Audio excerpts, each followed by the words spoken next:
understanding our survival priorities is critical and allows us to plan and prepare for contingencies.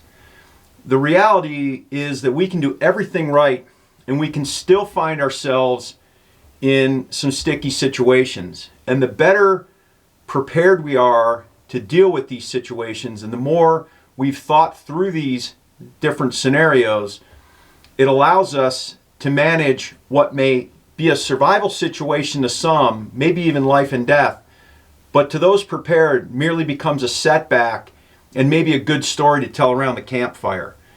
Now, the way to remember your survival priorities is thinking of the rule of threes. 3 hours without shelter, 3 days without water, and 3 weeks without food. Now, shelter is going to be our number one survival priority. We need to understand that. And so I talk about clothing being your first line of defense against the elements. So when I say shelter, I'm thinking clothing first. So putting on rain gear, putting on a puffy jacket, something like that to help protect you from those environmental conditions. And then secondly, depending on the situation, you're going to want to try to seek some larger form of shelter. So if you have a tent, obviously, but a tarp, an emergency bivy sack, some type of improvised shelter like an A-frame or a lean-to or possibly a cave. But we have to seek shelter. And once we seek shelter with clothing and then with a larger form of shelter, we can begin to assess the situation and try to stabilize the situation and think through the next steps. So the next one we want to think about is water.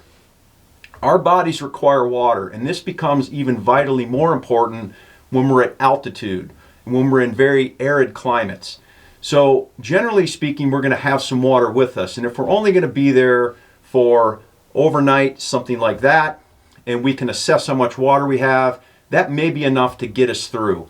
But if we've, say, broken our ankle and we've called our friends and it's going to take 24 or 36 hours for them to come get us, we want to think through how much water we have, how we're going to conserve that, and if we can collect more. So if it's raining or snowing, can we use snow and put it in an Algene bottle and melt it with our body heat?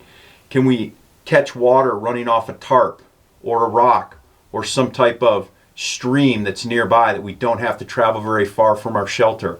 But we also want to make sure that if we do collect that water, that we purify it if need be, because we don't want to make our situation worse by drinking contaminated water and then having diarrhea or setting ourselves up for giardia. So that's where carrying some chlorine dioxide tabs or drops, something like that, is critical to purify that water so that the water we are consuming is safe for us to drink. Now, last is food. Now, oftentimes in a survival situation, the first thing people think about is food, but the reality is we don't need food for a very long time. So as the rule goes, 3 weeks. Now, I'm sure I've got several marathons worth of energy and body fat stored on me that I will begin to tap into when I don't have access to food. But we oftentimes will have some food in our pack, and we want to conserve that.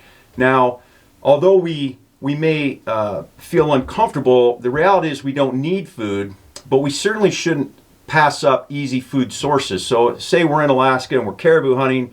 If we've got berries around us and we know they're safe to consume, we certainly shouldn't not eat those berries and supplement our food source. But we also don't want to start going out and putting snares if we're going to be out overnight or 24 hours to try to catch a rabbit and burn energy that we might not have to expend.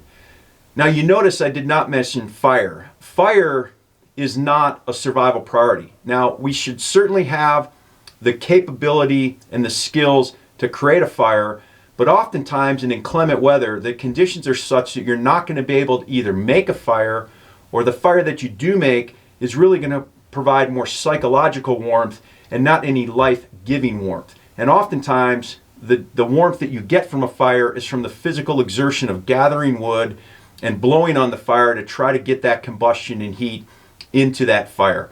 So although we should have the capacity, it's not our number one priority. Our number one priority is seeking shelter, getting out of the elements, making sure that we're managing our heat loss, that we're not giving that up unduly, that we assess our situation, how much water, how much food, how long do we think we're going to be there. Then at that point, if we have the ability and we're not going to compromise our safety, certainly you can go ahead and make a fire.